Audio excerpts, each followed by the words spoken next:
ও ভাই, আসলে আমি একটা বিষয়, সেটা হলো আমি এই গতকালকে এই আমাদের এক এলাকার এক ভাই আছে, মাওলানা রুহুল আমিন সিরাজি।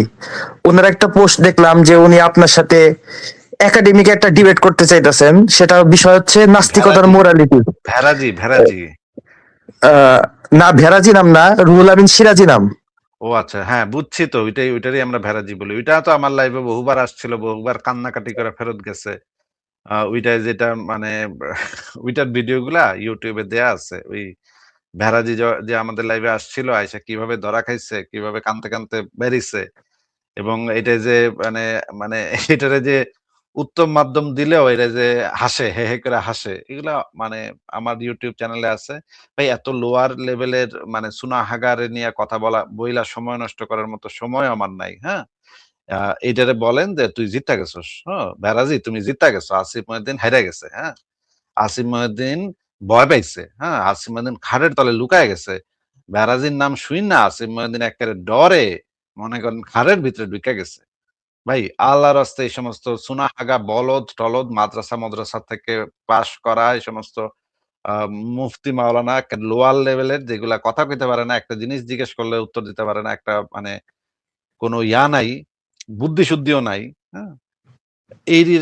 এরির সাথে আমি কথা বলবো, এটা তো একটা কল্পনাতীত ব্যাপার, হ্যাঁ? যেখানে এদের বড়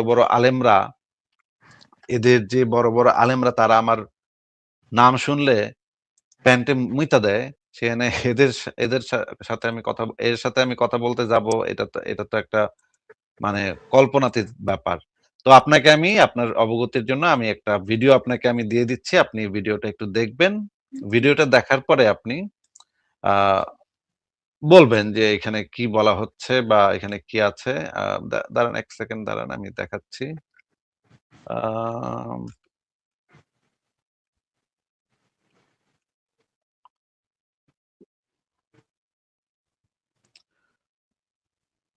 দাঁড়ান একটু। আমি ভিডিওটা বের করছি। বের করে আমি আমি আমরা আ ২ জনই মিলে দেখতে পারি ভিডিওটা। ভিডিওটা ইন্টারেস্টিং। আপনি আ যদি দেখেন তাহলে অনেক নতুন জিনিস জানতে পারবেন এই বিষয়ে। ১ একটু অপেক্ষা করেন। হ্যাঁ ভাই, ঠিক আছে? আচ্ছা ভাই। আচ্ছা, আমি একটু বের করি। দেখি কই গেল, কই গেল, কই গেল?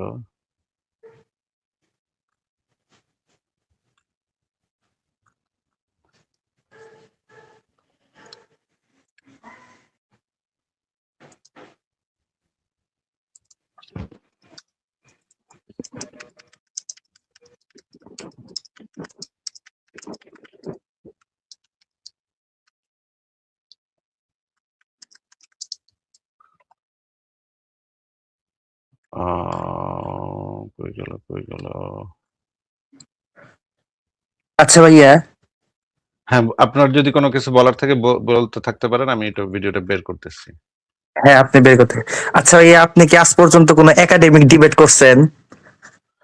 আমি একাডেমিক ডিবেট বলতে আপনি আসলে কি বোঝাচ্ছেন সেটা তো আমি জানি না।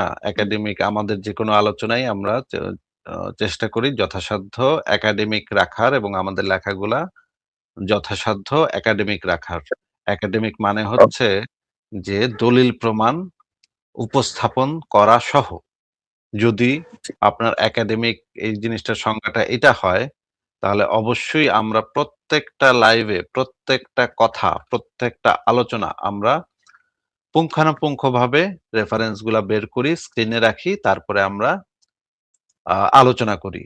এই পর্যন্ত এমন কোনদিন যায় নাই যেদিন আমরা কোন রেফারেন্স না দেখায়া কথা বলছি, গড় করে কথা বলছি। এটা কখনো আমাদের পলিসি না, এবং এটা অনলাইনে আমি শুরু করছি ১ম। সেই ২০১৫ সালে আমি এটা শুরু করছি যে স্ক্রিনে রেফারেন্স রাইখা কোরআন, হাদিস, তাফসির, সিরাত এগুলা বইয়ের স্ক্রিনশট সহ স্ক্রিনে রাইখা তারপরে আমরা আলোচনা আগাইছি, এবং দর্শকদেরকে দিয়া পড়াইছি যে দেখেন ভাই এই হাদিসের ভিতরে এত নম্বর হাদিসে কি লেখা আছে এটা নিজে পড়েন ভাই। হ্যাঁ? নিজে পইড়া আমারে কন এটার ভিতরে কি লেখা আছে।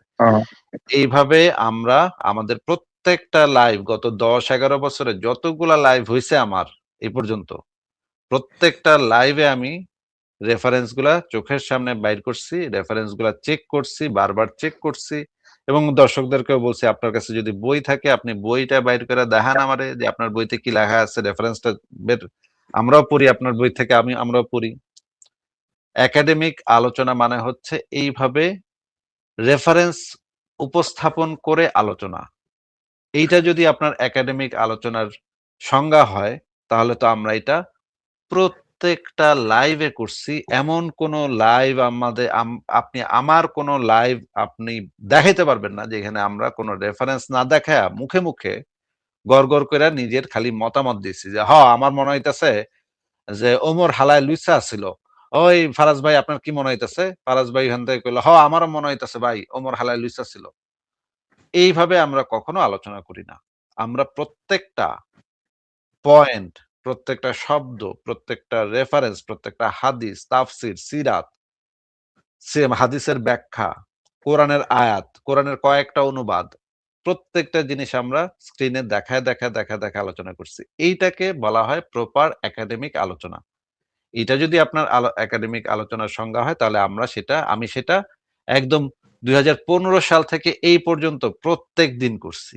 কোনদিন বাদ যায় নাই। এবং এটা আমি শুরু করছি। অনলাইনে আমি ১ম এটা শুরু করছি। আমার আগে কেউ এইভাবে রেফারেন্স বাইর করে স্ক্রিনে বাইর করে আলোচনা করছে এটা ছিল না। আগে কখনো ছিল না এটা। একেকজন খালি মুখে, মুখে কইতো, বুখারী শরীফে লেখা আছে এইটা।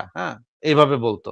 কিন্তু বুখারী শরীফের কত নম্বর হাদিস, হাদিসের ভিতরে আসলে এক্সাক্টলি কি লেখা আছে, সেটা একদম বইয়ে কিভাবে আছে, সেটা একদম বইয়ের ছবি সহ স্ক্রিনে আইনা যখন আমরা দেখাইছি তখন সেইটাকে আসলে প্রপার একাডেমিক আলোচনা বলা হয়। এবং সেইটা আমি হ্যাঁ, খুব ভালোভাবে করছি বলে আমার তো আহ, মনে হয়। এখন আপনার আহ, এটা তো এখন পারসেপশন এর হুম, ব্যাপার। যে কার হ্যাঁ, কি মনে হয়? তো মনে করেন হ্যাঁ, আপনি আপনার একটা একাডেমিক আলোচনা দেখেও আপনার মনে হইলো, "আরে ধুর হালায় কি কইছে? কোনো কিছুই হয় নাই।" আবার একটা নন একাডেমিক আলোচনা যেখানে একেকজন হ্যাঁ, যা ইচ্ছা করতেছে, ওইটা দেখে আপনার কাছে মনে হইতে পারে, আপনার কাছে ভাল লাগতে পারে। আপনি মনে করতে পারেন, আহ, "ওয়াও! দারুণ কইছে তো বেটায়। খুব হ্যাঁ, একাডেমিক তো আলোচনাটা। আমাগো সুনাহাগা মুমিন বেরাজি ভাই তো ভালোই কইছে। এটা তো খুবই হ্যাঁ, একাডেমিক হইলো ভাই। আমার কাছে দেইখা আচ্ছা, তো মনে হ্যাঁ, হইলো খুবই একাডেমিক।" যেহেতু মানে কইছে আমাগো মানে দিনী ভাই কইছে সেহেতু এটা তো একাডেমিকই হয়ে গেল। এইভাবে যদি আপনার একাডেমিক সংজ্ঞাটা যদি আপনি এভাবে নির্ধারণ করেন তাইলে তো ভাই হয়তো আপনার মানে মনের সাথে আমার মিলবে না। না, কিন্তু না, না ভাই, হ্যাঁ, কিন্তু আমরা যেটা করছি সেটা হচ্ছে প্রত্যেকটা আলোচনা আমরা চেষ্টা করি যথাসম্ভব রেফারেন্স ভিত্তিক আলোচনা এবং রেফারেন্সটা চোখের সামনে রাইখা কথা বলা, এই জিনিসটা আমাদের পলিসির ভিতরেই আছে। এখন আহ, আচ্ছা আমি ভিডিওটা আচ্ছা, পাচ্ছি না। আমি আচ্ছা, হ্যাঁ, একটু খুঁজি আচ্ছা, আপনি দেখি যে এই খুঁজতে থাকেন, আমি বলি আর কি। আমি হ্যাঁ, একাডেমিক ডিবেট দ্বারা আমার উদ্দেশ্য হচ্ছে মানে ইন্টারন্যাশনাল ডিবেট গুলো যেরকম হয় টাইম ভাগ করে, এবং মাঝখানে একজন মডারেশন থাকবে, যেমন এই আসাদ নূর ভাই ডিবেট করছেন, তারপর হচ্ছে জাভেদ আক্তার স্যার ডিবেট করছেন, এরকম সিস্টেম। অনলাইন হোক বা অফলাইন, মানে একাডেমিক ওয়েতে। এখানে তো আপনি লাইভে আপনি সবকিছু থাকেন, আপনি একাই আরেকজনকে যুক্ত করেন। তো একাডেমিক ওয়েতে যেখানে তৃতীয় এক পক্ষ থাকবে নিরপেক্ষ ভাবে, এরকম ডিবেট করছেন কিনা? সেটা আমি অন্য জায়গাতে করছি। সেটা আপনি পাইবেন না। আ মানে অনলাইনে নাই? সেটা আপনি টিউটিউবে পাইবেন না। কিন্তু সেটা আমি তো আমার আ আলোচনা যদি আপনি শুইনা থাকেন তাহলে আপনি বুঝবেন যে আমার যে বিতর্কের যে পারদর্শিতা সেটা এখন নিজের কথা বললে তো নিজের ঢোল পিটানো হবে। সেটা আমি করতে চাই না। কিন্তু আমার কথা বলার যে মানে আ ধারাবাহিকতা বা আমার মানে বিতর্ক করার যে প মানে পদ্ধতি, এটা দেখলে আপনি বুঝবেন যে আমি একজন খুবই এক্সপার্ট বিতার্কিক। এই জিনিসটা এমনকি মুমিনরাও স্বীকার করে যে ভাই এ তো মানে মুমিনরা যদিও মুখে, মুখে বলবে যে না, কিন্তু ওরা গোপনে আবার স্বীকার করে। গোপনে আবার স্বীকার করে যে আসিফ মঈনুদ্দিনের কাছে যাইস না। ওর কাছে গেলে ধরা খায়া যাবি। হ্যাঁ? এমন প্যাঁচ মারবো বিতর্কে এবং আমাকে পরাজিত করার জন্য তো তারা এখন করছে। স্কুল খুলছে, ট্রেনিং কোর্স খুলছে। আপনাকে একটা ছোট ভিডিও দিয়ে শুরু করি। দেখেন, এই ভিডিওটা একটু দেখেন। তারপর আমরা আ ওই মূল ভিডিওটাতেও যাবনে। মূল ভিডিওটাও দেখব। আগে এই ভিডিওটা একটু দেখে নেই। দেখি এখানে এই যে এদের যে মানে এই যে আপনি যে ভেড়াজির কথা বললেন, সেই ভেড়াজি যেই আ ইসে যুক্ত হয় তাদের একটা লাইভ আমি আপনাকে দেখাচ্ছি কাটিং দেখেন। আচ্ছা, আমাদের সাথে হাসান নামে একজন আছে। জি, হাসান ভাই আপনি বলুন। ধন্যবাদ আমাকে যুক্ত করবার জন্য। আমি আসলে অনেকদিন ধরে চাচ্ছিলাম আপনাদের সাথে যুক্ত হওয়ার জন্য। তো ব্যাক স্টেজ ফুল তো ঢুকতে পারি নাই, অনেকক্ষণ চেষ্টা করার পর ঢুকলাম। জি, জি। আমার যে বিষয়টা হচ্ছে, আমি আসলে ইসলাম সম্পর্কে তেমন বেশি জানিও না। তো মানে ডিপলি ইসলামের যে বিষয়গুলো আছে সেগুলো সম্পর্কে আমার জানা নেই। তো আমি ওই কোনো একটা মাধ্যমে এই একটা ইউটিউব চ্যানেলের সন্ধান পেয়েছিলাম আসিফ মহিউদ্দিনের। তো তিনার যে তিনার যে ভিডিও গুলো ছিল সেগুলো শোনার পর এবং তিনার একটা ওয়েবসাইট আছে, সেই লেখাগুলো পড়ার পর আমার মধ্যে কেমন জানি সংশয় কাজ করছে। তো আমি এখানে যিনি আছেন মুশফিকুর রহমান মিনার, ওনাকেও আমি ইনবক্স করেছিলাম। তো ওনার সাথে ইনবক্সে কথা বলার পর উনি আমাকে একটা লিঙ্ক দিয়েছিলেন এনটি ইসলাম নামক একটা ওয়েবসাইটের। তো সেখানে লেখাগুলো আমি পড়ার চেষ্টা করছি। তো এখন আমার রেসপন্স ভিতরে টু যে এন্টি ইসলাম ভাই, রেসপন্স টু এন্টি ইসলাম। আচ্ছা আচ্ছা, মানে এই সরি ইসলাম সরি, না। আচ্ছা সরি সরি। জি, জি। তো আমি আমি এখন লেখাগুলো পড়ার চেষ্টা করছি আসলে, কিন্তু আমার ভেতরে যে সংশয় সেগুলো কিন্তু এখন কাটছে না। তো আমার আসলে ওই আমি যে এখন আপনাদের কাছ থেকে কিছু ব্যাপার ক্লিয়ার হতে চাচ্ছি। এখন সবকিছু আসলে ওনার ওই যত ওনার লাইভ গুলো দেখছি বা ওনার ওয়েবসাইটে লেখাগুলো পড়তেছি, ততই আমার মানে ইসলামের প্রতি যে একটা প্রবল বিশ্বাস ভালোবাসা ছিল সেটা দিন দিন কমে আসতেছে। এখন আমার এই মুহূর্তে করণীয়টা কি আমি আসলে বুঝে উঠতে পারছি না। জি হাসান ভাই, এখানে আপনার প্রথমত একটা বিষয় আমরা সবসময় বলি, যদি আমাদের এই কথাগুলো নিয়ে নাস্তিকরা ট্রল করে, তবু যেটা বাস্তব সেটা আমাদেরকে বলতে হবে। সেটা হচ্ছে, আমি একটা উদাহরণ সব সময় দিই। ধরুন একটা কলস, হ্যাঁ, সেই কলসটা হচ্ছে ফাঁকা। সেই কলসটাকে যদি আপনি উল্টো করে কোন একটা পুকুরে ডুবিয়ে দেন অথবা কাত করে ডুবিয়ে দেন, সহজেই কিন্তু সেটার ভিতর পানি ঢুকে যাবে, তাই না? পানি ঢুকে যাবে এবং কলসটা একদম পানিতে পরিপূর্ণ হয়ে যাবে। এখন সেই কলসটার যদি মাটি দ্বারা পরিপূর্ণ থাকে, আগে থেকে যদি সেটা কোনো কিছু দ্বারা পরিপূর্ণ থাকে, তাহলে কি আহ পুকুরের মধ্যে ডোবালে সেটা কি পানি ঢুকবে? ঢুকবে না, তাই না?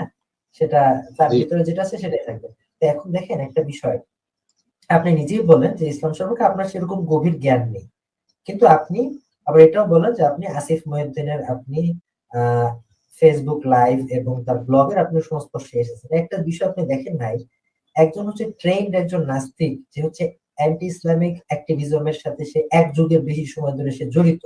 সে জানে অ্যান্টি ইসলামিক আর্গুমেন্ট কোন বিষয়, কি কি ধরনের আর্গুমেন্ট আছে, এই বিষয়ে সে রীতিমতো সে অত্যন্ত পারদর্শী। তো এরকম আচ্ছা, আপনি কি শুনতে পাইছেন? ছোয়াদ হ্যাঁ ভাই, ভাইয়া, আপনি কি শুনতে হ্যাঁ ভাইয়া, পাইছেন কি বলতেছে? হ্যাঁ কি ভাইয়া, খুব বলতেছে স্পষ্ট রহমান শুনছি। মিনার? কি বললো এটা যদি আমি একটু বলেছি, বলতেন। হ্যাঁ, কি হ্যাঁ বললো? আমি বলি সেটা হচ্ছে একজন এই মূর্খ চুনাহাগা মার্কা মুমিন, মানে যে ইসলাম সম্পর্কে কিছু জ্ঞান রাখে না, মাথার মধ্যে একেবারে কিছু নাই। সে আপনার এই সংশয়.com এগুলা ভাই, পড়তে পড়তে। বুঝলাম না মূর্খ চুনাহাগা মানে মুমিন বলতে আপনি কি বোঝাচ্ছেন? আহ হ্যাঁ হ্যাঁ হ্যাঁ, মানে তাহলে তো মূর্খ চুনাহাগা মার্কা মুমিন বলতে কি বোঝাচ্ছেন? তার মানে কি আপনি বলতে চাচ্ছেন যে বাংলাদেশের বেশিরভাগ মুসলমান হইতেছে মূর্খ চুনাহাগা লেভেলের মুমিন, এটা বুঝাইতেছেন নাকি? বা না কারণ না না ভাইয়া, হ্যাঁ বাংলাদেশের আমি বেশিরভাগ বলতেছি মুসলমানই বাংলাদেশের বেশিরভাগ মুসলমানই কোরআন হাদিস সম্পর্কে তেমন কিছুই জানে না। 99.99% মুসলমানরা জিজ্ঞেস করলেই ২-৩টা প্রশ্ন করলে একটার উত্তর দিতে পারবো না। হ্যাঁ? তারা ওই যে আরবি মানে শুনে সূরা পড়তে পারে, কিন্তু কোরআনের ভিতরে কি লেখা আছে, এই সূরার মানে কি, একটা বেড়াও কইতে পারবো না। আমি হয়তো ওই যে আলেমরা আছে, ২-৪ জন আলেম আছে, আলেমরা কইতে পারবো খালি। কিন্তু মেক্সিমাম আমি আমার জীবনে যত মুসলমানের সাথে পরিচয় হইছে বাংলাদেশের, তাদের সাথে যখন কথা বলছি, ভাই কোরআনের একটা সূরার অর্থ কোন তো? এক বেড়াও কইতে পারে নাই। তার মানে আপনি বলতে চাচ্ছেন বাংলাদেশের বেশিরভাগ মুসলমান হইতেছে চুনাহাগা লেভেলের মুসলমান নাকি? আমি কি এটা একবারও বলছি ভাই? আমার কথাটা তো শুনেন, কথাটা না, শুনে তারপরে আমি তো আপনাকে হ্যাঁ জিজ্ঞেস করলাম, আপনি কি এটা বুঝাইছেন কিনা? আপনাকে যেটা আমি জিজ্ঞেস করতেছি যে, হ্যাঁ আপনি এই ব্যক্তি যে হাসান, ওনাকে আপনি বলতেছেন যে উনি চুনাহাগা লেভেলের মুমিন। ঠিক আছে? যে এটা যদি আপনি বুঝায় থাকেন, হ্যাঁ, তাহলে তো একই যুক্তিতে বাংলাদেশের বেশিরভাগ 99% মানুষ চুনাহাগা লেভেলের মুমিন হয়ে যায়। কারণ হচ্ছে এই ব্যক্তির ইসলাম সম্পর্কে জ্ঞান যতটুকু, বাংলাদেশের ৯৯% মানুষের ইসলাম সম্পর্কে জ্ঞানও ততটুকু। আপনি একটু রাস্তায় বাইর হন, রাস্তায় বাইর হয়ে ১০০ জন লোককে জিজ্ঞেস করেন তো ভাই, কোরআন শব্দের মানে কি? হ্যাঁ? ১০০ জনের ভিতরে ৯৯ জন কইতে পারবো না, এটা আমি আপনারে গ্যারান্টি দিতে পারি। হ্যাঁ? যদি আপনি র‍্যান্ডমলি জিজ্ঞেস করেন, তাহলে ১০০ জনের ভিতরে ৯৯ জন কইতে পারবো না। এবং আপনি যদি মানে ১০০ জনের জিজ্ঞেস করেন মোহাম্মদ মরছে কেমনে? হ্যাঁ? এইটা যদি আপনি ১০০ জনের জিজ্ঞেস করেন, আমি গ্যারান্টি দিতে পারি ১০০ জনের ভিতরে ১০০ জনই কইতে পারবো না মরছে কেমনে। এরা কইবো মানে অসুখ হয়ে মরছে। কিন্তু আসলে কথা সত্য না। মোহাম্মদ কুত্তার মতো বিষ খায় মরছে। ঠিক আছে? এখন এই যে মানে ইসলাম সম্পর্কে যে জ্ঞান, এটা তো এই মুমিন, এই হাসান নামক যে ব্যক্তি, তার যতটুকু জ্ঞান বাংলাদেশের ৯৯% মুসলমানের এই একই জ্ঞান। কারণ আমিও তো বাংলাদেশে থেকে মানে বড় হইছি। বাংলাদেশে আমি ঘুরা-ফিরা বেড়াইছি। জীবনের একটা বড় সময় আমি বাংলাদেশে কাটাইছি। আমি তো জানি এটা। তাহলে আপনি যে এই ব্যক্তিকে চুনাহাগা মার্কা বললেন, তাহলে তো একই সূত্রে এটা তো বাংলাদেশের ৯৯% মুসলমান তো ওই একই সূত্রের ভিতরে পইড়া যায়। আপনি কি এটা বুঝাইতে চাইছেন যে আ এই লেভেলের যারা মুমিন আছে তারা সবাই চুনাহাগা, এটা বুঝাইতে চাইছেন? না, না, না, না। না, না ভাইয়া, না, আমি এটা বুঝাইতে চাই আচ্ছা, নাই। আপনি আচ্ছা, তাহলে আমি আপনি বলা সোহাগ শেষ ভাই, করেন। আপনি আপনার বাবা-মা আছে? বাবা-মা জীবিত আছে? জি, আলহামদুলিল্লাহ, জি। আপনার বাবা কি ইসলাম সম্পর্কে কতটুকু জানে? জানে হয়তো কিছু। ওটা আচ্ছা, আমি জানি না। যাক। আপনার বাবাকে আমি ৩ টা ইসলাম নিয়ে প্রশ্ন করব। আমি আপনাকে গ্যারান্টি দিতে পারি আপনার বাবা একটারও উত্তর দিতে পারব না। আমি এটা গ্যারান্টি দিতে পারি। হ্যাঁ? আমি ৩ টা কোয়েশ্চেন করব, একটারও উত্তর দিতে পারব না। আপনার মাও পারব না, আপনার পরিবারের কেউ পারব না। হ্যাঁ? এখন যদি তারা সেটা না পারে, তাহলে কি আপনি এটা মেনে নিবেন যে তারা হইতেছে সুনাহাগা মার্কা মুমিন, এটা মানবেন? তখন তাদেরকে কি তাদের সম্পর্কে আপনার আইডিয়াটা কি এটা হবে যে আমার বাপে, আপনি কি এটা কইবেন আমার বাপে, আমার মায়ে, আমার ১৪ গোষ্ঠী সুনাহাগা মার্কা মুমিন, এটা কইবেন? কারণ আমি জানি যে বাংলাদেশের বেশিরভাগ মানুষ আসলে এইরকমই। তারা এই যে কোরআন হাদিসে কি লেখা আছে, এইটা আছে নাকি ওইটা আছে কিছু জানে না। হ্যাঁ? তারা খালি জানে ওই যে হুজুররা যেটা ওয়াজে কয় এইটুক জানে যে ইব্রাহিম নবী বা পোলারে মারতে নিছিল। তারপরে ওই যে মুসা নবী ফেরাউনের সাথে ফাইট করছে। এডি বেসিক জিনিসপত্র জানে, কিন্তু মানে মানে হ্যাঁ, গভীর জ্ঞান, ইসলাম সম্পর্কে গভীর হ্যাঁ। জ্ঞান, একটা তাফসীর পড়া বা মানে একটা হাদিসের ব্যাখ্যা গ্রন্থ পড়া, এইটা 99.99% মানুষ এগুলা সম্পর্কে কোনো আইডিয়াই নাই। তাহলে আচ্ছা ভাইয়া। যাদের হ্যাঁ। এই আইডিয়াটা নাই, আপনার মতে তারা হইতেছে চুনাহাগা। আচ্ছা ভাই, তাহলে কথাটা তাহলে তো আপনার বাপ মাও চুনাহাগা হয় নাকি? আচ্ছা, কথাটা বলতে দেন আগে। আপনি তো কথা বলতেই দিতেছেন না। হ্যাঁ, দুইটা দুইটা পয়েন্টে বলি। প্রথম পয়েন্ট হচ্ছে, আপনি যত আগের কনসেপ্টটা মানে আপনি অনেক ভালো বিতার্কিক। তো আপনি কেমনে বিতার্কিক এটা একটু মানে 1 মিনিটে বলে নেই। সেটা হচ্ছে, আপনার সাথে আমি প্রায় 17 মিনিট ধরে কথা বলতেছি, আপনি আমাকে কথাই বলতে দিতেছেন না। আমি এটা বলছি, এটা বলে আপনি ব্যাট ব্যাট ব্যাট ব্যাট করে বলা শুরু করছেন। এই যে এখন আপনার এটা আপনার এখন মিউট করে রেখে কথা বলতে হচ্ছে ভাই। আপনারা আমি কথা বলতে দিব, আমি আপনার ভাই, সাথে আপনি বিতর্ক আপনি আপনি মিউট করেন আরে কেন? আপনি আপনি মিউট, বলদের মতো কথা বলতেছেন কেন? আপনারা আপনি যে আমি ভয় পান কেন ভাই? আপনি আপনারা ভয় অনেক পান ভয় কেন? পাই ভাই। আপনারা অনেক ভয় পাই আপনি ভাই। আপনি ভয় আমার খাড়ও আপনি প্রশ্নের কাঁপতেছে। উত্তর দেন। আপনি একটা প্রশ্নের উত্তর। আরে ছাগল কোথাকার। হ্যাঁ, আপনার ভয় আমি মনে করেন থরথরায় কাঁপতাছি। হ্যাঁ? এইটা ভাইবা যদি আপনি মানে মনে একটা সুখ পান, তাইলে আপনার সাথে আমি বিতর্ক করতেছি, এটা আপনার কাছে কেন মনে হইলো যে আপনার সাথে আমি বিতর্ক করতেছি? আমার কি পাগলা কুত্তায় কামড়াইছে যে আমি আপনার মতো একটা সুনাহাগা বলদের সাথে আমি বিতর্ক করতে বসবো? আমার কি এত দিন খারাপ পড়ছে যে আমি এই রকমের একটা বলদের বাচ্চা বলদের সাথে আমি বিতর্ক করব? আপনি হইতেছেন ওই যে ভেড়াজির মানে খোয়ারের আ সবচাইতে লোয়ার লেভেলের আ মানে ভেড়া, তাই না? আপনি হইতেছেন ওই যে ভেড়া মানে অনলাইন জগতে যারা ইসলামিস্ট আছে তাদের ভিতরে সবচাইতে লোয়ার কিসিমের হইতেছে ওই যে ভেড়াজি। সেই ভেড়াজির মানে গেলমান হইতেছেন আপনি। আপনি হইতেছেন ভেড়াজি যেই মাদ্রাসায় পড়ায়, সেই মাদ্রাসায় রাইতের বেলা বেড়াজি আপনারে আ তেল মালিশ করতে রুমে ডাকে। আপনি বেড়াজির বিভিন্ন জায়গাতে অঙ্গ-প্রত্যঙ্গে তেল মালিশ করতে বেড়াজির রুমে যান। হ্যাঁ? বেড়াজি যেই মাদ্রাসায় পড়ে বা পড়ায় আরকি। আপনি হইতেছেন সেই কিসিমের মুমিন। আপনি হইতেছেন সেই লেভেলের মুমিন। আপনার সাথে আমি বিতর্ক করব, এটা মনে করেন আল্লাহ যদি এটা শোনে যে এই সোয়াদ নামক এক মুমিনের সাথে আসিফ মহিউদ্দিন বিতর্ক করতেছে, এটা শুনলে আল্লাহও তো মনে করেন হার্ট ফেল করে মরে যাবো। কইবো, "এই আয়, আয়।" আসিফ মহিউদ্দিনের কি মানে আসিফ মহিউদ্দিন কি গাঞ্জা খাইছে যে এই সোয়াদ ফোয়াদের লগে বিতর্ক করতে বইছে? ভাই আপনি এই মানে নিজের সম্পর্কে এত উচ্চ ধারণা আপনার কিভাবে হইল যে আপনার সাথে আমি বিতর্ক করব? দেখেন ভাই, আপনার সাথে আমি জয়েন হইছি। আপনি ১৭ মিনিট বলছেন, আমি ১ মিনিট বলছি। ভাই আপনি যে ১ মিনিট বলতে পারছেন এটা আপনার মানে ১৪ গোষ্ঠীর ভাগ্য ভাই। আমার লাইভে যে আপনি ১ মিনিট কথা বলতে পারছেন, এটা আপনার মানে পুরা ১৪ পুরুষ যেটা আছে, মানে আপনার এলাকা-টেলাকা সুদ্ধা যত আছে, হ্যাঁ? চারপাশের যত গ্রাম আছে সবার সৌভাগ্য। যে আপনি আমার সাথে এইটুক 1 মিনিট হইলেও যদি কথা কইতে পারেন, সেটা আপনার 14 গোষ্ঠীর ভাগ্য। আপনার সাথে আমি বিতর্ক করব, এটা আপনার কল্পনায় আইলো কেমনে ভাই? এটাই তো আমি বুঝলাম না। মানে আপনাদের আমি যে লাইভ করি এইজন্য কি আমার মানে দাম কি এতই কমে গেছে যে আপনারা বাংলাদেশের সুনাহাগা মাদ্রাসা থেকে পাছা থাপড়াইতে থাপড়াইতে উঠে আসবেন আর আমি আপনাদের সাথে বিতর্কে বেসে যাব। এত সোজা? ভাই দুনিয়া এভাবে চলে না তো ভাই। আপনারা মাদ্রাসাতে যেই কাম করেন, এইভাবে তো দুনিয়া চলে না। আচ্ছা আমরা এই ভিডিওটা শেষ দেখি। আপনার কথাটা শোনার কোনো আমার ইচ্ছা নাই। আপনারে মিউটও করে রাখছি। আপনি এখন গিয়া আপনি আপনার লাইভে গিয়া কান্দাকাটি করবেন। হ্যাঁ? আমারে কথা বলতে দিল না। আসিফ মহিউদ্দিন আমারে কথা বলতে দিল না। হ্যাঁ? কাইন্দেন, অসুবিধা নেই। এটা আমি দেখতেও যাব না। তো আমরা এই ভিডিওটা শেষ করি, তারপর আরেকটা ভিডিও দেখব। দেখেন। একজন ব্যক্তির আর্গুমেন্টের সামনে যদি ইসলাম সম্পর্কে খুব ইসলামিক অ্যাক্টিভিজমের সাথে সে এক যুগের বেশি সময় ধরে সে জড়িত, সে জানে অ্যান্টি ইসলামিক আর্গুমেন্ট কোন বিষয় কি কি ধরনের আর্গুমেন্ট আছে, এই বিষয়ে সে রীতিমতো সে অত্যন্ত পারদর্শী। তো এরকম একজন ব্যক্তির আর্গুমেন্টের সামনে যদি ইসলাম সম্পর্কে খুব গভীর জ্ঞানে, আপনি নিজেই সেটা বলেছেন, আসে, তাহলে তো তার তো ওই কলসের মতো অবস্থা হবে না, যেটা হচ্ছে ফাঁকা আছে সেটার ভিতরে সহজে তো পানি ঢুকে যাবে, তাই না? এরকমই তো হবে। আর যার হচ্ছে ইসলাম সম্পর্কে ভালো আকীদা সম্পর্কে জ্ঞান আছে, অ্যান্টি ইসলামিক আর্গুমেন্ট গুলো কেন আসে, কিভাবে আসে, এগুলোর প্রকৃতি সম্পর্কে যাদের জ্ঞান আছে, তারা যদি এর সম্মুখীন হয় তাহলে তাদের কিন্তু একই রকম অবস্থা হবে না, তাই না? এটা কিন্তু স্বাভাবিক একটা বিষয়। যে আমরা পরামর্শ দিই যাদের হচ্ছে ইসলাম সম্পর্কে খুব গভীর জ্ঞান নেই, তাদের উচিত হবে না এ ধরনের আর্গুমেন্টের সামনে আসা। তবে এটার অর্থ এই না যে তাদের আর্গুমেন্ট গুলো কোনো জবাব নেই, তা কিন্তু না। অবশ্যই সেগুলোর জবাব রয়েছে। কিন্তু বিষয় হচ্ছে একজন ইসলাম সম্পর্কে খুব গভীর জ্ঞান নেই, তারা যদি এই সমস্ত আর্গুমেন্টের সামনে লাগাতার আসতে থাকে এবং ইমানটা যদি হারায়, অযথা ভুল বুঝে হারায়, তাহলে তো ক্ষতি হয়ে গেল। বিষয়টা তো এরকম হলো যে একজন ব্যক্তি সে অক্সিজেন ট্যাঙ্ক না নিয়ে সে এভারেস্ট জয় করতে উপরে উঠে গেল, তারপর অক্সিজেনের অভাবে অযথা সে দম বন্ধ হয়ে মারা গেল।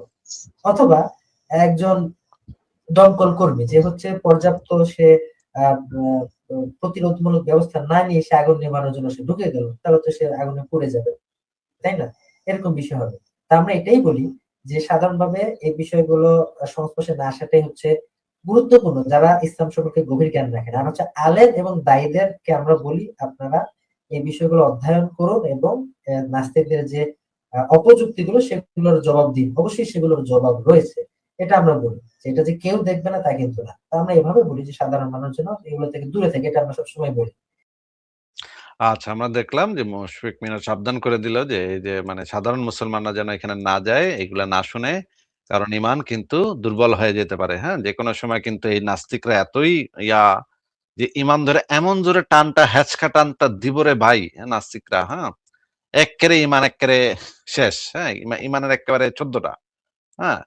এইটা হইতেছে মুশফিক মিনার ভয় পাইছে, ভয় পাইতেছে এবং বলতেছে যে কিছু মানুষ আছে যারা এটার উত্তর একেবারেই যে কেউ উত্তর দিতে পারবে না তা না। মানে কিছু মানুষ আছে উত্তর দিতে পারবে। এবার আমরা দেখি যে যারা উত্তর দিতে পারবে সেই সমস্ত আলেম ওলামাগণ আসিফ মহিউদ্দিন সম্পর্কে কি বলে সেটা আমরা এখন একটু দেখব।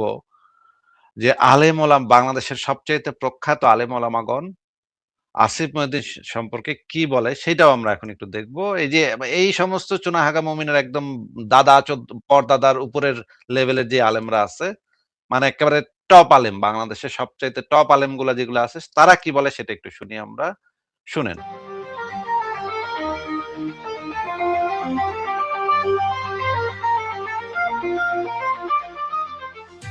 আজকের যে নাস্তিকরা আসছে এদের 19 জনের নাম সরকারের কাছে পেশ করার পরে সরকার তাদের প্রত্যেকের সাথে বডিগার্ড গানম্যান দিয়ে তাদেরকে নিরাপত্তা দিছে।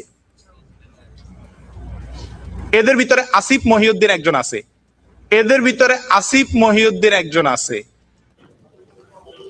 নাস্তিক আসিফ মহিউদ্দিনের একটি প্রশ্নের উত্তর খোঁজার চেষ্টা করছি, কিন্তু এখন পর্যন্ত গঠনমূলক উত্তর পাইনি। আল্লাহ কোরআনের মুসলমানকে 4টি বিয়ে নির্ধারণ করেছে, সেখানে নবী মোহাম্মদ 13টি বিয়ে কি আল্লাহর কথাকে ভঙ্গ করেনি? এবং দাসী মারিয়া সম্পর্কে দলিল সহ কিছু বলুন। আলহামদুলিল্লাহ, প্রশ্নটা একদম সোজা। আল্লাহ তাআলা কোরআনে কারীমে উত্তর আপনি মেনে নেন। এটা হচ্ছে একটা ব্যতিক্রম, সব জায়গাতে আছে, এক্সেপশন সব জায়গাতেই ছিল, এবং তারও একটা এক্সেপশন আছে। আমাদের ভিসা দেয় না, তারা আমেরিকা ভিসা দিছে, এক্সেপশন এলো। Work today is broke. আচ্ছা, অ্যাড শুরু হয়ে গেছে। অ্যাডটা যাক, তারপরে আমি আবার ছাড়তেছি। কিন্তু দেখেন এই যে মানে এরা যে আমাদের কথার জবাব দেয় না তা কিন্তু না। এরা কিন্তু আমাদের কথার জবাব দেয়, হ্যাঁ? এরা কিন্তু আমাদের কথার জবাব দেয় ঠিকই। কিন্তু ওই যে যখন হচ্ছে গিয়ে আমরা আলোচনাতে ডাকি তখন আরকি আর আসতে চায় না, হ্যাঁ? আ কথার জবাব দেয় ওই যে এদিক সেদিক জবাব দিবে। আর যেখানে আমরা নাই সেখানে গিয়ে জবাব দিবে। কিন্তু এমন যদি হইতো যে এরা আমারে পাত্তাই দিতেছে না। আরে ধুর কোথাকার কোন আসিফ মহিউদ্দিনের কি পাত্তা দিব? ধুর! এরকম যদি হইতো তাইলে ঠিক আছে। তাইলে আমার কোন সমস্যা ছিল না যে এরা তো আমার পাত্তাই দেয় না। এরা অনেক বড় আলেম বাংলাদেশে, তাহলে তো এরা তো আমাকে পাত্তা দিচ্ছে না। তখন ওইটা ভিন্ন বিষয়। ভিন্ন বিষয় হইতো। কিন্তু এরা কিন্তু মানে ডেইলি মানে মাসে একবার হইলেও আমার নাম নিয়ে আলোচনা করে। এরা এরা মিটিং করে। এদের মিটিং এর খবর আমার কাছে আসে। এরা ইসলামিক ফাউন্ডেশনে মিটিং করছে। সংশয়.com নিয়ে সেমিনার হয় বাংলাদেশে। ইঞ্জিনিয়ারিং ইনস্টিটিউটে কয়েকটা সেমিনার হইছে। সংশয়.com এর লেখার জবাব কিভাবে দেওয়া যায় সেটা নিয়া। হুম? এবং সেগুলার ইনভাইটেশন আমার কাছে আসছে। হ্যাঁ? কোন জায়গা থেকে আমার কাছে আসছে। আমি দেখলাম লিফলেটে লেখা সংশয়.com এর কোরআন সংকলন এবং পরিমার্জনের ইতিহাস এই লেখাটা রিফিউট করে তারা সেমিনার করতেছে এবং সেটাতে আবার টাকা দিয়ে ঢুকতে হয়। ৳200 না ৳300 যেন টিকিটের দাম ছিল। মানে আমার ওয়েবসাইটের একটা লেখার জবাব দিচ্ছে তারা সেমিনার করে ইঞ্জিনিয়ারিং ইনস্টিটিউটে। ওয়াজগুলাতে তারা প্রতিনিয়তই এগুলা নিয়ে কথা বলে। নাস্তিকরা, আসিফ মহিউদ্দিন এগুলা আমরা দেখবো আস্তে, আস্তে দেখবো। দেখেন এই ভিডিওটা খুবই মজার আছে। কিন্তু তার মানে হচ্ছে গিয়ে তারা কিন্তু আমাদের সম্পর্কে খুব ভালোভাবে অবগত। আমরা কি কথা বলি না, না বলি, আমরা কি আলোচনা করি না, না করি সবকিছু তারা খুব ভালোভাবে জানে। এমন কিন্তু না যে তারা জানে না কিছু, চিনে না, জানে না তা কিন্তু না। তারা বাংলাদেশের সব হুজুর জানে আমার নাম। মানে আগা টু গোড়া সব হুজুর আমারে চিনে। হ্যাঁ? বাংলাদেশে এমন কোন হুজুর পাওয়া মুশকিল হবে যে আমার নাম জানে না, আমারে চিনে না। এইটা তো সম্ভবই না। এটা আমি মানবই না যে এটা হওয়া সম্ভব। আমরা একটু দেখি যে আপনারা একটু অ্যাডটা স্কিপ দেখি, অ্যাডটা স্কিপ করা যায় নাকি দেখি। Every day, people juggle so many different tools just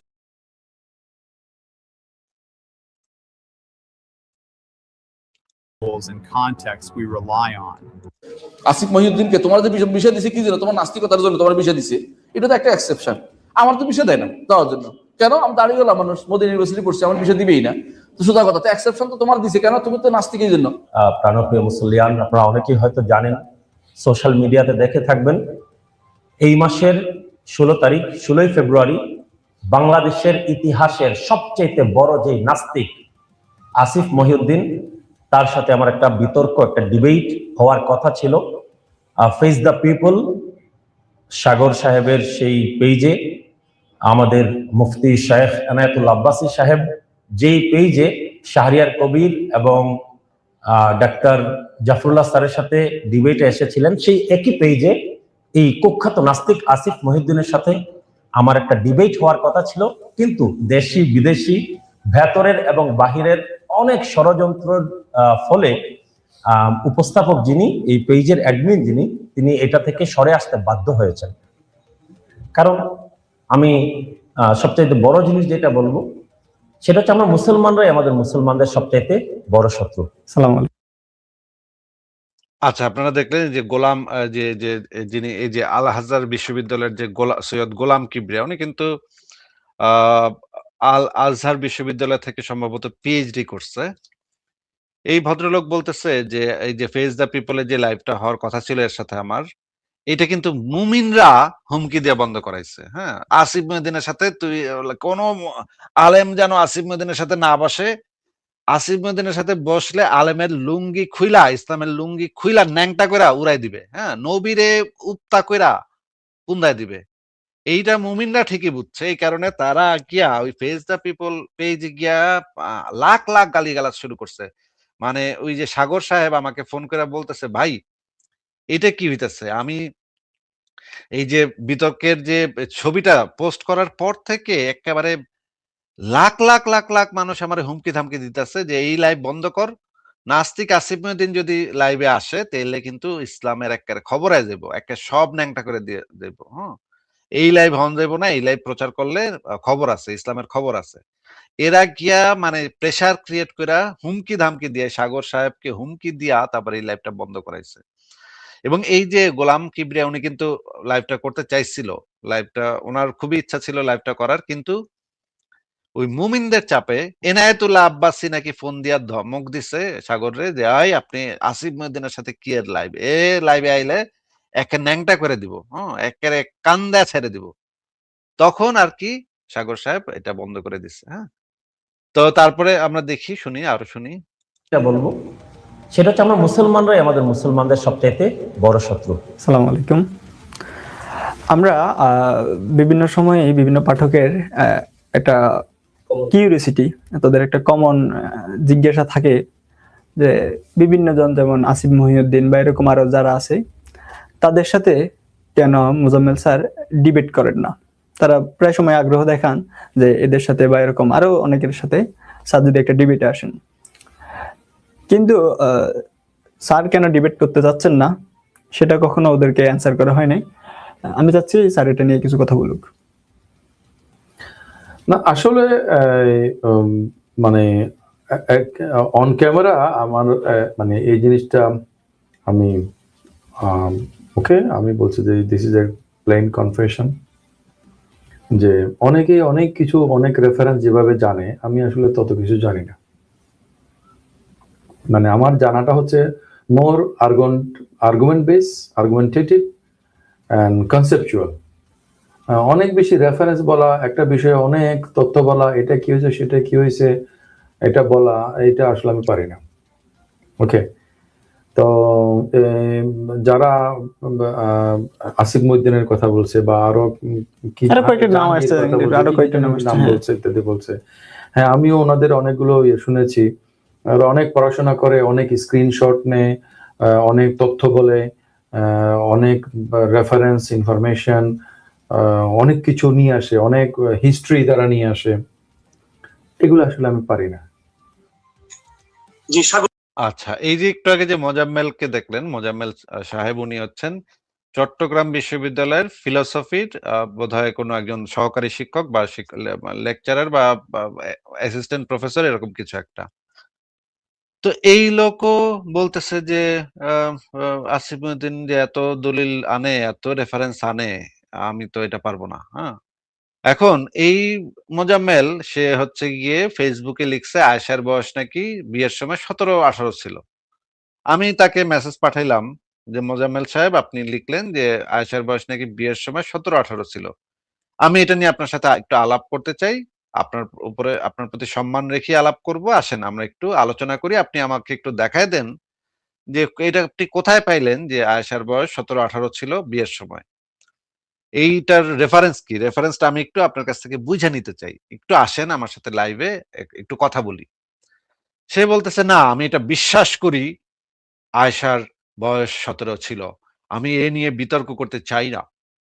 আরে মোজাম্মেল, তুমি বিশ্বাস করো, এটার আবার বিশ্বাসের কি আছে? হ্যাঁ, তুমি বিশ্বাস করো যে আয়েশার বয়স 17 ছিল, এটা কেমন কথা? এটা তো একটা হিস্ট্রিক্যাল একটা ইভেন্ট সম্পর্কে তো আমি কোনো বিশ্বাসের এখানে বালাই কোথায়? হুম, এন্ড সে কোনো রেফারেন্স দেখাবে না, কিছু দেখাবে না, সে বিশ্বাস করে এটা 17 ছিল, 17-18 ছিল। আরে এইভাবে কেউ বিশ্বাস, এইটা কি কোনো আলোচনার কোনো পদ্ধতি যে আমি বিশ্বাস করি এটা ছিল? হ্যাঁ, আমি যদি আজকে বলি আমি বিশ্বাস করি ২য় বিশ্বযুদ্ধ হয়েছিল ১৯৯০ সালে। এইটা এটা কেমন কথা? এটা একটা কোনো সেন্স মেক করে এই কথার? আমি বিশ্বাস করি ২য় বিশ্বযুদ্ধ হয়েছে ১৯৯০ সালে। এটা কোনো সেন্স মেক করে? এরকমের বলদ মার্কা কথার কোনো অর্থ আছে? এই মোজাম্মেল সে বলতেছে আমি বিশ্বাস করি ১৭ বছর ছিল। আরে এটা বিশ্বাস করার কি আছে? আমরা রেফারেন্স দেখব, দলিল দেখব, সেইখানে যেটা বলা আছে, সেখানে যেটা লেখা আছে আমরা সেটাতে করব যে হ্যাঁ এইখানে এই রেফারেন্সটা আছে, রেফারেন্সের উপর ভিত্তি করে আমরা একটা সিদ্ধান্তে যাব। সে বলতেছে আমি বিশ্বাস করি। আরে এখানে বিশ্বাস করার কি আছে? এটা তো একটা হিস্ট্রিক্যাল ইভেন্ট। ওইখানে বয়স যদি এটা হিস্ট্রি হয়ে থাকে তাহলে এটা একটা হিস্ট্রিক্যাল ইভেন্ট হওয়ার কথা। এ বলতেছে আমি বিশ্বাস করি। তারপরে আমি তো মানে তখনই আমি বুঝছি এই লোক একটা চরম জামাতের জামাতের গুলাই বাটপার হয়। জামাতে যারা যোগ দেয় বা জামাতের আশেপাশে যেগুলো থাকে সেগুলো সবগুলো বাটপার হয়। এরাও যে এই বেটাও যে একটা বাটপার, একটা যে একটা চরম বাটপারের বাটপার এই মোজাম্মেল, এটা তখনই আমি বুঝে গেছি যে এ কোনো আলোচনা করবে না, বিতর্ক করবে না, উপর উপর দিয়ে কথা বলবে যে যে এটা এটা যখনই রেফারেন্সে ঢুকে যাবো তখনই এ বলবে যে না আমি তো রেফারেন্স দিতে পারি না, আমি আলোচনা করব না। এইটা এই জন্য আমার সাথে লাইভে আসবে না, আমার সাথে কথা বলবে না, আমার সাথে বিতর্ক এ কিন্তু যায় অন্য অন্য জায়গাতে নাস্তিকদের জবাব দিতে যায়, কিন্তু বিভিন্ন লাইভে টাইভে আমি এটা দেখছি নাস্তিকদের জবাব দেয়, প্রশ্নের উত্তর দেয়, ঠিকই করে সেটি, কিন্তু আমার লগে আইব না। কেন ভাই, আমি কি দোষ করলাম? আমি তো মানে না হয় আমি একটু ডলা জোরে দিই, তাই বলে কি আমি কি মানে ইয়া নাকি? আমিও তো নাস্তিক, তাহলে অন্য নাস্তিকের সাথে আপনি কথা বলতে পারেন মোজাম্মেল সাহেব, আমার সাথে কি, আমারে কেন মানে এইভাবে ইয়া করেন, মানে আমারে কেন সুযোগটা দেন না? আমার তো হাত চুলকায় ভাই, আমার তো এগুলা মানে ধরতে হাতটা চুলকায়, হ্যাঁ, কসলা ধরতে আমার হাতটা খালি চুলকায়। আমি যদি একবার মানে সামনে পাইতাম, এই যে কি করতাম? আমার লাইভে যদি আসতেন আপনি, তাহলে তো আমি না, আমার লাইভে যদি আপনি আসতেন তাহলে আমি আপনার সাথে সম্মান রেখে কথা বলতাম, কিন্তু অন্য কোনো লাইভে যদি আপনারা পাইতাম, আমি তো কিন্তু একেবারে কাঁচা চিবায় খাইয়া লাইতাম। হ্যাঁ, আপনারা যে বাটপারি গুলা করেন, আপনারা যে মিথ্যা কথাগুলা বলেন বিভিন্ন জায়গায় গিয়া গিয়া ইসলামের নামে, ইসলামের যে গড কনসেপ্ট আর আল্লাহর গড কনসেপ্ট সম্পূর্ণ ভিন্ন। হুম, ইসলামের আল্লাহর একটা বডি আছে। হ্যাঁ, ইসলামের আল্লাহ টাচ করতে পারে মানুষে, এবং এইগুলা মানে আমি প্রত্যেকটা জিনিস টু দি পয়েন্ট আপনারা আমি দেখাবো। তারপর আমি দেখবো যে আপনি কোথায় পলান। আমার রেফারেন্সের সামনে আপনি পলাইতে পারবেন না তো।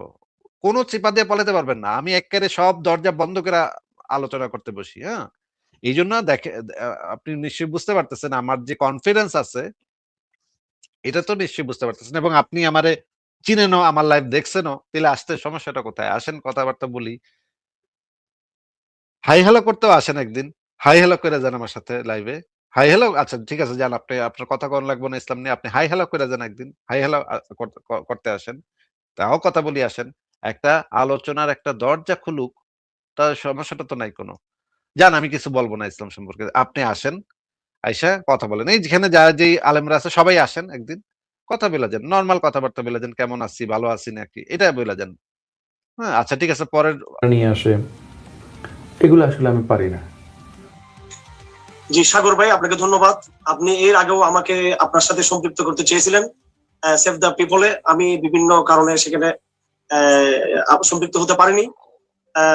এর আগে আসিফ মহিউদ্দিনের সাথে একটা ডিবেট হওয়ার কথা ছিল আপনার মাধ্যমে, তবে আমি আপনাকে জানিয়েছিলাম আসলে এই নাস্তিকতা একটি দার্শনিক বিষয়, এবং আসিফ মহিউদ্দিনদেরকে আমরা নাস্তিক মনে করাচ্ছি, তাদেরকে আমরা যেটা মনে করি তারা আসলে ধর্ম বিদ্বেষী। সেজন্য আমি দেখছেন যুক্তি কি? আমার সাথে বিতর্ক করবে না, যুক্তিটা দেখছেন এই বেকুবের যুক্তিটা দেখছেন, যে আসিফ মহিউদ্দিন ধর্ম বিদ্বেষী, এই জন্য বিতর্ক করবে না। আরে ধর্মপ্রেমী যদি হইতাম তাহলে কি আর তুই আমার লাগে বিতর্ক করতে রে? মানে হারুন ইজাদ বলদ কোথাকার, ছাগল কোথাকার। তো আমি যদি ইসলামের মানে আমি যদি ধর্মপ্রেমী হইতাম তাহলে তো আর তোর বিতর্ক করণের দরকার পড়তো না। তাই তো তোর আমরা তুই আর আমি ভাই ভাই হইতাম। আমি ধর্ম বিদ্বেষী, আমি ইসলাম বিদ্বেষী, আমি ধর্ম বিদ্বেষী, আমি এই জন্যই তো তুই আমার সাথে বিতর্ক করবি, এই জন্যই তো বিতর্কটা হবে। বিতর্কটা তো হবে এই জন্য যে কে কে আপনি আপনি হইলেন ইসলাম প্রেমী, আমি হইলাম বিদ্বেষী। এখন বিতর্ক হবে কে কার পক্ষে যুক্তি তুলে ধরতে পারে, এরই তো বিতর্ক। এ কয় এর সাথে বিতর্ক করবো না, কারণ ধর্ম বিদ্বেষী। হ্যাঁ, আরে ধর্মপ্রেমী যদি আমি হইতাম, তুই আমার সাথে, তোর সাথে তো আমার কোনো বিতর্ক হইতো না। তাইলে দুই ভাই আমরা এক লগে বয়ে নামাজ পড়তাম। এই টাইপের বলদ গুলা মানে কি যুক্তি দেয়, মানে কোনো মাথায় কোনো কিছু নাই। এই টাইপের সুনাহাগা হারুন ইজার হেফাজতের মানে আমির, এটাই এখন মনে হয় হেফাজতের আমির। আচ্ছা দেখি আরেকটু দেখি শুনি। জানিয়েছিলাম আসলে এই নাস্তিকতা একটি দার্শনিক বিষয়, এবং আসিফ মহিউদ্দিনদেরকে আমরা নাস্তিক মনে করাচ্ছি, তাদেরকে আমরা যেটা মনে করি তারা আসলে ধর্ম বিদ্বেষী। সেজন্য আমি আমাদের সকলের পক্ষ থেকে ইয়ে ছিল যে তার সাথে ডিবেটে না যাওয়া। এরপর আরো দু একবার আসার কথা ছিল আমার সময়ের কারণে। মানে আমাদের সকলের, হ্যাঁ, এরা কিন্তু হেফাজতে ইসলাম কিন্তু মিটিং করছে এটা নিয়ে, সব আলেমরা বৈশা একসাথে মিটিং করছে। এই খবর আমার কাছে আরেকজন দিছে, যে এই যে এও কিন্তু স্বীকার করলো আমরা সকলে বলে বসে সিদ্ধান্ত নিচ্ছি, হ্যাঁ, যে আসিফ মহিউদ্দিনের সাথে যাওয়া যাবে না। এ কিন্তু মুখ দিয়ে স্বীকার করে ফেলাইছে। এ কিন্তু বুঝে নাই যে সে এই কথাটা বইলা ফেলাইছে যে এরা সবাই, সব আলেমরা একসাথে বৈশা মিটিং করছে যে আসিফ মহিউদ্দিনের সাথে যাওয়া যাবে না। অন্য কোন নাস্তিকের সাথে তাও যাওন যায়, কিন্তু আসিফ মহিউদ্দিনের সাথে গেলে একবারে নবীরে বড়া মজলিসে ন্যাংটা কইরা পিটাইবো। আসিফ মহিউদ্দিনের কাছে যে দলিল প্রমাণ আছে, বড়া মজলিসে নবীরে উক্তা কইরা পুন্দা পুরা মানে আসমানে তুলে দিব। কোনো মানিজ্যত আর বাকি রাখবো না। এই জন্য এরা সবাই মিলে একত্রিত হইয়া সিদ্ধান্তটা নিচ্ছে। আমরা আরো দেখি, ভিডিওটা দেখেন। শেখ আব্দুর রাজ্জাক বিন ইউসুফ তিনি শেখ আসিফ মহিউদ্দিন দুটি ফেসবুক স্ট্যাটাস দিয়েছেন। আরেক ভাইয়ের প্রশ্ন হচ্ছে যে আপনি আসিফ মহিউদ্দিন ওনার লাইভে আসবেন, দয়া করে আপনি পারবেন ওনার সাথে কোরআন হাদিস নিয়ে কথা বলতে? না, এই সমস্ত যারা আপনার নাস্তিক তাদের সাথে লাইভে আসার কোনো প্রয়োজন নেই। হ্যাঁ, কারণ এই সমস্ত লাইভে আসা মানে তাদের কথা যেটা উপস্থাপন করবে সেটাকে সাপোর্ট করার মতো, আর তারা কোরআন হাদিস মানে না, তখন যুক্তি দিয়ে আপনাকে তাকে বোঝানোর চেষ্টা করতে হবে। আর যুক্তি তর্কে একজনকে গায়েল করে ফেলতেও পারে, হ্যাঁ সম্ভাবনা আছে। সুতরাং ওই ক্ষেত্রে মনে করি যে আলেমকে ঘায়েল করা হইলো। সুতরাং এই সমস্ত ব্যাপারে কারোর সাথে এরকম তর্কে যাওয়া ঠিক নয়। যদি সে আপনার দুনিয়াতে এখন যে ব্যক্তি নিজেই গবেষণা করে যে আল্লাহর কত কুদরত, আল্লাহর যে মাখলুকাত, এগুলো নিয়ে চিন্তা করলে নিজেই আল্লাহর অস্তিত্বের খোঁজ পেয়ে যায়। সুতরাং এদেরকে এবং বইপত্রের কোনো অভাব নেই আপনার নাস্তিকদের জন্য, যেটা পড়ে সে আস্তিক হতে পারে।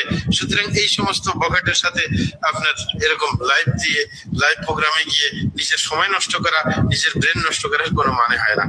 আল্লাহ সহজ করুন। আসিফ মহিউদ্দিন যেদিন আপনার 21শে মার্চ তারিখে হাইকোর্ট থেকে যে রুলটা ইস্যু হয়েছিল, যে ডিরেকশন দেওয়া হয়েছিল, সেদিন রাত 11:33 আসিফ মহিউদ্দিন বলল শেষ পর্যন্ত আল্লাহকে রক্ষার জন্য সুপ্রিম কোর্ট নাজিল হয়েছে। লাস্ট লিখেছে, অনেক বড় লেখা লিখেছে, লিখে লাস্টে আসিফ মহিউদ্দিন লিখেছে আল্লাহকে অবমাননা করলাম, সুপ্রিম কোর্টকে অবমাননা করলাম। কি বলেন? এই জাতীয় আরো আছে না নাই যারা শাহবাগের মোড়ে বসে ব্লগার নাম দিয়া নাস্তিকতা করেছে, কোরআনের বিরুদ্ধে আল্লাহর বিরুদ্ধে কথা বলেছে? আসিফ মহিউদ্দিন অ্যারেস্ট হয়েছিল আলেমদের আন্দোলনের কারণে। সরকার তখন 4 জন নাস্তিক ব্লগারকে অ্যারেস্ট করেছে।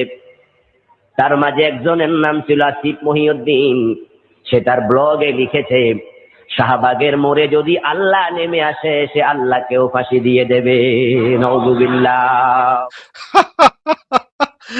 আমি নাকি লিখছি আল্লাহ শাহবাগের মোড়ে আল্লাহ যদি নেমে আসে তাও আল্লাহকে ফাঁসি দিয়ে দেবে, এটা নাকি আমি লিখছি। আমি বাই দ্য ওয়ে এটা আমি কখনো লিখি নাই যে আল্লাহ নেমে আসলে আল্লাহরে আমি ফাঁসি দিয়ে দেবো। আমি ফাঁসি বিরোধী, হ্যাঁ, ফাঁসির বিপক্ষে আমি, ঠিক আছে। এই বেকুব এই হুজুর ভুল কইছে, সে মনে হয় ভুল কিছু বুঝছে বা ভুল কিছু পড়ছে, অন্য কারো লেখাপড়া বোধহয় ভাবছে আমার লেখা, এটা ভুল করছে। আচ্ছা আমরা আরো শুনি। Hello, what's your name? আচ্ছা আবার অ্যাড শুরু হয়েছে। আমি একটা একটু করি, অ্যাডটা একটু শেষ হোক, তারপরে আবার ছাড়তেছি। ছাড়বো, আমি পুরাটাই দেখাবো।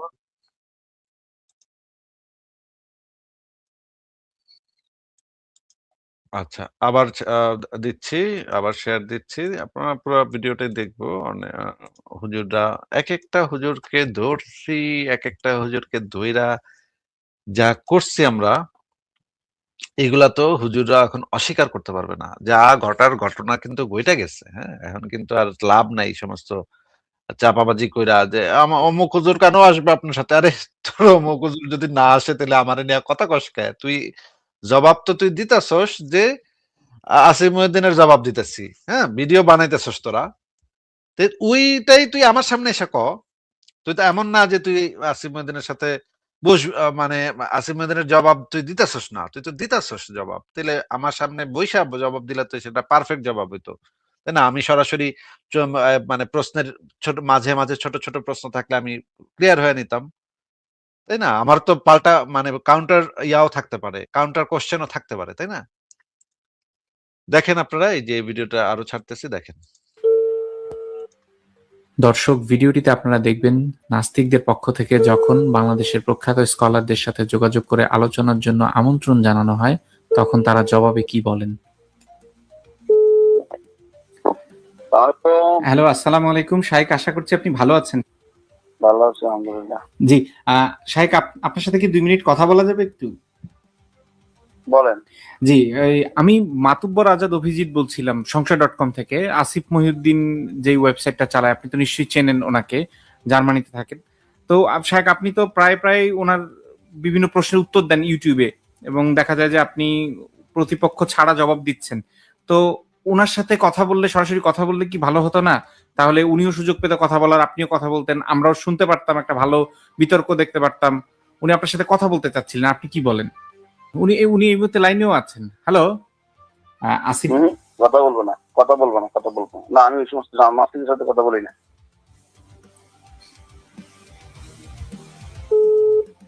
আসসালামু আলাইকুম। হ্যালো, আসসালামু আলাইকুম। শাইখ ভালো আছেন? আলহামদুলিল্লাহ। শাইখ আমি কিছুদিন আগে আপনাকে ফোন দিয়েছিলাম, মাতুব্বর আজাদ অভিজিৎ। আপনি তো প্রায়ই আসিফ মহিউদ্দিন বা অন্যান্য নাস্তিকদেরকে কতল করার কথা বলেন। তো কতল না করে একবার আলোচনা করলে ভালো হতো না? বিষয়গুলো জাতির সামনে আসতো, পক্ষে বিপক্ষে সবার কথাই মানুষ শুনতো। যে আবার বলেন তো বিপক্ষে কি? না, আমি বললাম যে আপনি আর আসিফ মহিউদ্দিন যদি কথা বলতেন, পক্ষে বিপক্ষে সবার কথাই, সব কথাই ভালো মন্দ সবকিছু শুনতো মানুষ, তাহলে ভালো হইতো না ব্যাপারটা? এই বিষয়ে এখন কথা বলা প্রয়োজন নয় ভাইজান, পরে হবে কথা, এগুলো বিষয়ে এখন নয়। যারা ব্লগার তাদের সাথে ইসলাম ফাউন্ডেশন কি করতে পারে বলেন? সবসময় সব কথা বলা যায়? সবসময় সব কথা বলা যায়? সুযোগ কি আছে? এমনি কথা বলতে গেলে কি কত প্রোটোকল মেনটেন করতে হয়? সবাই সবভাবে কথা বলতে পারে না, কেউ কৌশলে কথা বলে, কেউ সরাসরি পদক্ষেপ নেয়। কাজে সেক্ষেত্রে আমি চেষ্টা করবো, দেখি হ্যাঁ ভালো থাকে না, আমি একটা মাহফিলে আসছি। আচ্ছা, আপনারা পুরো ভিডিওটা দেখে নিতে পারেন, ইউটিউবে দেয়া আছে। এখানে কিন্তু প্রত্যেকটা আলেম ওলামা, তারপরে বিশ্ববিদ্যালয়ের শিক্ষক, তারপরে যত যা আছে সব কিন্তু শেষ কভার হয়ে গেছে। এখন এই সুনাহাগা মাদ্রাসা থেকে একটা যদি এসে আমারে বলে যে আমি আসিফ মহিউদ্দিনের সাথে বিতর্ক করব, তাহলে তো ভাই আপনার তো সিঁড়ি পার হয়ে আসতে হবে। সেই জিনিসটা তো সিঁড়ি পার হয়ে আসতে হবে, যেখানে বড় বড় আলেমরা অপারগতা প্রকাশ করতেছে যে এটা সম্ভব না, এর সাথে বসা মানে রিস্কি। এনে মানে একেবারে লোয়ার লেভেলের মানে ছাগল পাগল যদি উঠে আসে আমার সাথে কথা বলতে, তাহলে তো হবে না ভাই, তাহলে তো কিভাবে? ঠিক আছে, আমি একটা অফার দিতে পারি। যেহেতু উনি আসছেনই আমাদের সাথে, যে সোয়াদ নামক যিনি আসছেন, তিনি যেহেতু এসেই পড়ছেন আমাদের সাথে, তো সোয়াদ আপনাকে আমি একটা অফার করতে পারি যে আপনি তাহলে এই যে ভেরাজিকে নিয়ে আসেন, ভেরাজি আমাদের এখানে এসে লাইভে বিতর্ক করবে একটা। আমাদের মানে তার প্রতিপক্ষ হিসেবে, ওটা আমাদের পক্ষ থেকে না, ওটা হচ্ছে তার প্রতিপক্ষ হিসেবে আমরা একটা রাম ছাগলকে রাখবো। আপনার ওই ভেরাজি বা ওই যে সিরাজি, সে একটা রাম ছাগলের সাথে ২ ঘন্টা বিতর্ক করবে। বিতর্কের নিয়ম হচ্ছে যে প্রথম ২০ মিনিট আপনার সিরাজি বলবে, পরের ২০ মিনিট ওই রাম ছাগলটা ব্যাঁ ব্যাঁ এরকম করবে। তারপর আবার ২০ মিনিট আপনার ওই ভেরাজি বলবে বা সিরাজি বলবে। তারপর আবার ওই যে রাম ছাগলটা ২০ মিনিট ব্যাঁ ব্যাঁ ব্যাঁ ব্যাঁ করবে। এইভাবে পুরা ২ ঘন্টার বিতর্ক হবে। এটাতে যদি আপনি রাজি থাকেন, তাহলে আপনাকে মানে এবং পরে শেষে আমরা দেখব যে মানে রাম ছাগল এবং এই সিরাজি, এই দুজনের ভিতরে বিতর্কে কে জয়ী হয়, এইটা আমরা দেখব। যদি মানে সিরাজি যদি জয়ী হয়, আমরা একটা পাবলিক পোল নিব দর্শকদের মানে মতামতের উপর ভিত্তি করে, কে বিজয়ী হয়েছে, রাম ছাগল নাকি সিরাজি। কি যেন নাম? সিরাজির পুরা নাম কি আমি তো ভুলে গেছি। আচ্ছা, এই সিরাজি এবং রাম ছাগল এই দুজনের ভিতরে কে জিতেছে এই বিতর্কে। তারপর যদি পাবলিক পোল যদি সিরাজির দিকে যায়, তাহলে সিরাজিকে আমরা ৫,০০০ টাকা পুরস্কার দিব। সিরাজি তো ওই যে বিভিন্ন জায়গায় ওয়াজ করার চেষ্টা করে, বিভিন্ন জায়গায় দেখি যে সে ওয়াজে যাওয়ার চেষ্টা করে, কিন্তু ভালো কথা বলতে পারে না, ওটা মনে হয় টাকা পয়সা খুব একটা দেয় না, এখনো মনে হয় সেরকম ওয়াজ ব্যবসায় সেরকম নাম টাম করতে পারে নাই। তো ৫,০০০ টাকা পাইলে তো তার পুরা মনে করেন ১ মাস, তার নিশ্চয়ই বেতন ৫,০০০ টাকার বেশি না। সে যেই পড়ালেখা করছে ৫,০০০ টাকার বেশি তার বেতন হওয়ার কথা না, মাসিক বেতন। তো ৫,০০০ টাকা পাইলে তো সে মোটামুটি মনে করেন একটা মাস সে মানে মানে চলে ফেরা যাইতে পারবে। তো আমি এই অফারটা দিলাম, একটা রাম ছাগল থাকবে। আমার প্ল্যাটফর্মেই হবে রাম ছাগল ভার্সেস সিরাজি, এটাতে কি আপনি রাজি আছেন কিনা এটা একটু বলেন। সোহাদ আপনাকে আনমিউট করেছে, এবার বলেন আপনি। হ্যাঁ, আমাকে শোনা যেতেছে এখন ভাই? হ্যাঁ, হ্যাঁ, শোনা যাচ্ছে। যদি ভদ্র ব্যবহার করেন তাইলে তো কথা বলতে পারবেন। আর যদি অভদ্র ব্যবহার করেন মিউট করে রেখে কথা বলবো। হ্যাঁ? বলেন।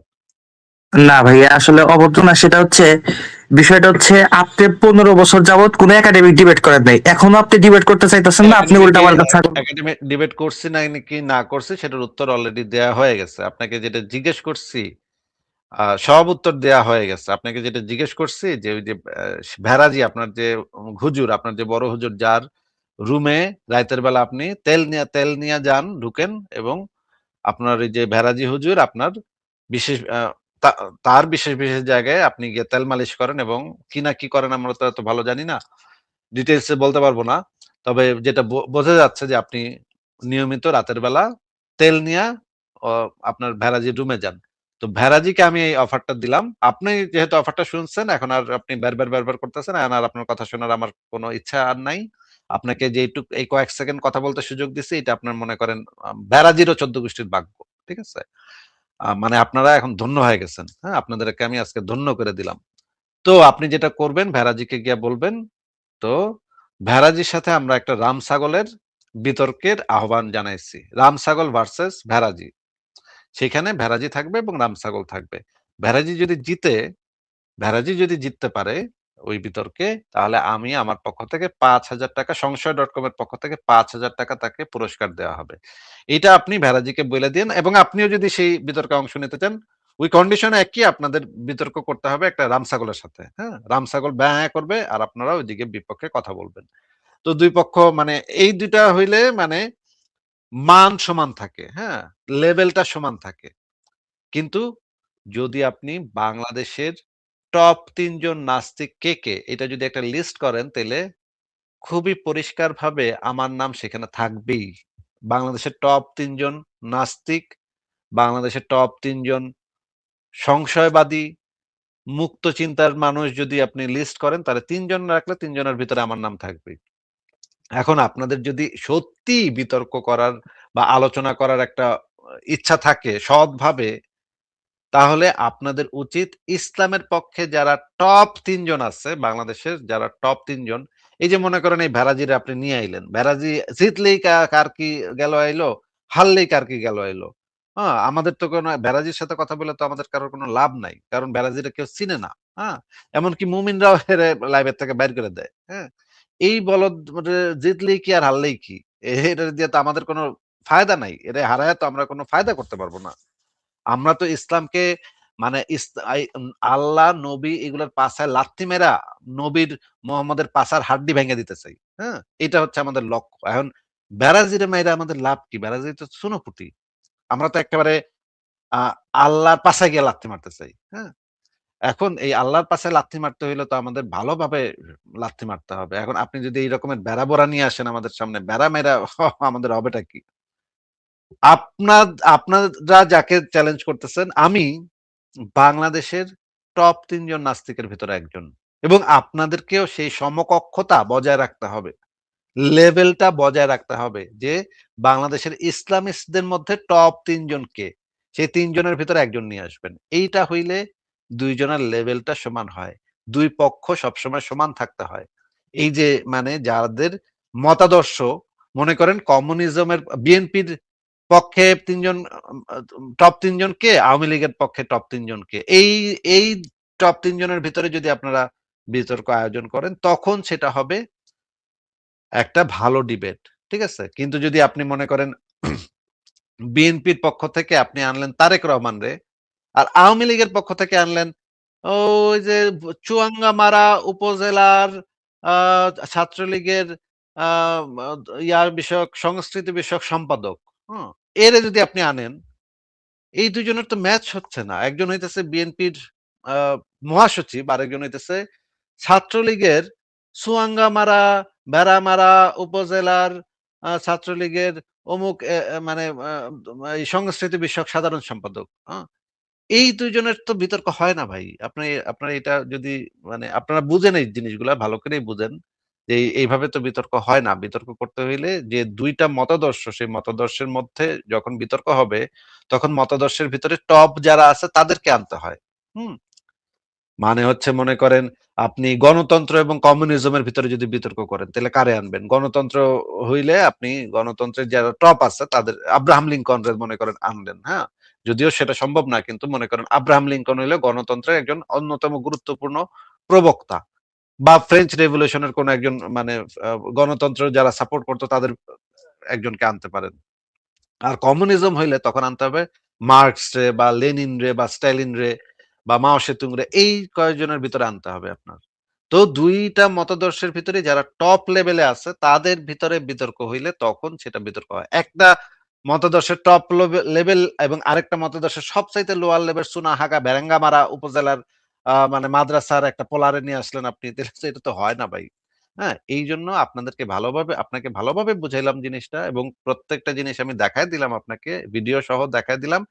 এইটাকে বলা হয় আসলে একাডেমিক ডিসকাশন। একাডেমিক ডিসকাশন এইটা না যে একটা বলদরে একটা রামছাগলে এই যে আপনি যে রামছাগলের কথাটা বললাম, এটা কেন বললাম? আপনাকে এটা বোঝাবার জন্য যে একটা রামছাগল এবং ভেড়াজি এই ২ জনের ভিতরে এটাকে কি আমরা একাডেমিক ডিসকাশন বলতে পারবো? মনে করেন ২০ মিনিট ২০ মিনিট করে হইলো। রামছাগলে বলল ২০ মিনিট, ভেড়াজি বলল ২০ মিনিট। তখন কি আমরা এটাকে একটা একাডেমিক ডিসকাশন বলতে পারবো? না। ২০ মিনিট ২০ মিনিট ২ পক্ষ ২০ মিনিট ২০ মিনিট করে কইলেই এটাকে একাডেমিক ডিসকাশন বলে না ভাই। হুম? মানে এই পার্থক্যটা হচ্ছে এইখানে। আপনারা মনে করেন আ একটা রামছাগলে ২০ মিনিট কইবো আর আমাগো বেড়াজি ২০ মিনিট কইবো। ওহ! খুব একাডেমিক ডিসকাশন হয়েছে আজকে, হ্যাঁ? ২ পক্ষই ২০ মিনিট করে সময় পেয়েছে। ২ পক্ষই কথা না, এটারে একাডেমিক ডিসকাশন বলে না ভাই। একাডেমিক ডিসকাশন সেটাকে বলে যেই ডিসকাশনে প্রত্যেকটা পয়েন্টের রেফারেন্স চ্যালেঞ্জ করা হয় এবং সেটা দেখানো হয়। এটাকে একাডেমিক ডিসকাশন বলে এবং ভ্যালিড রেফারেন্স সহ যেই আলোচনাটা হয় সেই আলোচনাটাকে একাডেমিক ডিসকাশন বলে। এইটাই হচ্ছে আপনার একাডেমিক ডিসকাশন এবং আমার একাডেমিক ডিসকাশনের যে সংজ্ঞা, সেই সংজ্ঞার ভিতরে পার্থক্য। আপনারা মনে করেন যে ২ পক্ষ ২০ মিনিট করে সময় পেলে এটা খুবই একাডেমিক হয়েছে, ডিসকাশনটা খুবই একাডেমিক হয়েছে। আরে বলদা সুনাহাগা, এটারে একাডেমিক ডিসকাশন বলে না। বলদা সুনাহাগা, হ্যাঁ? ২ পক্ষ তাইলে তো একটা মুরগি কক কক করবে ২০ মিনিট আর যে মানে মিজানুর রহমান আজারি কথা বলবে ২০ মিনিট। এটারে কি আমরা একাডেমিক ডিসকাশন বলবো? ২০ মিনিট ২০ মিনিট করে হইলেই কি এটা একাডেমিক হইলো? একাডেমিক হবে তখন যখন যে কথাটা বলা হচ্ছে সেই কথাটা ভ্যালিড রেফারেন্সে আছে নাকি এবং এক পক্ষ আরেক পক্ষকে চ্যালেঞ্জ করতে পারতেছে কিনা সেইটাকে বলা হয় একাডেমিক ডিসকাশনের বলদা। হ্যাঁ, আমি বলে দিছি, যা বলার বলে দিছি। সোয়াদ, আপনাকে যা বলার বলে দিছি। আপনার মাথায় নিশ্চয়ই কিছু ঢুকে নাই। কারণ আপনারা তো মাদ্রাসা সাপসুনা হাগা, আপনার মাথায় তো কিছু ঢুকবে না। কিন্তু যা বলার আমি বলে দিছি এবং আপনাকেও অনেক কয়েক সেকেন্ড কথা বলতে দিছি, যেটা আপনার ১৪ গোষ্ঠীর ভাগ্য এবং ভেড়াজিরও ১৪ গোষ্ঠীর ভাগ্য। ঠিক আছে? এখন আপনাকে তাহলে বিদায় দিলাম।